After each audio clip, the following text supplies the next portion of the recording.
Европската комисија ја достави предлог преговарачката рамка за Македонија, која сега треба да го помине филтерот на земјите членки пред конечно да биде усвоена за земјава да ги започне преговорите.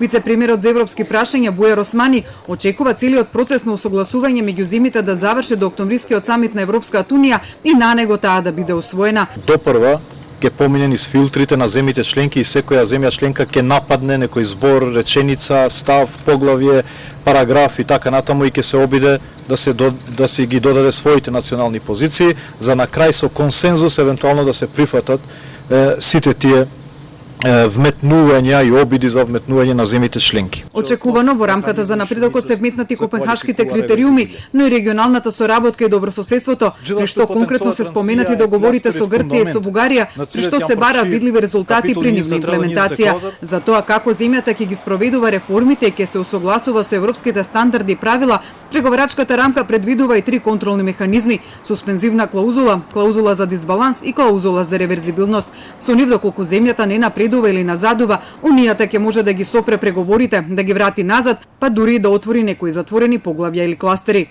Овие така наречени казнени инструменти или клаузули, Европската комисија ќе може да ги активира по свое видување или на барање на една земја членка.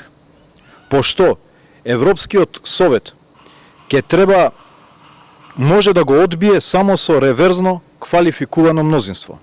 Што значи дека најмалку 2/3 од земјите треба да бидат против активирање на овој казнен механизам, за да не се прифати предлогот на комисијата или на една земја членка. Прв ќе се отвори кластерот фундаменти, каде покрај поглавјата 23 и 24 сега се додадени економските критериуми, јавните набавки, функционалноста на демократските институции и реформата на јавната администрација.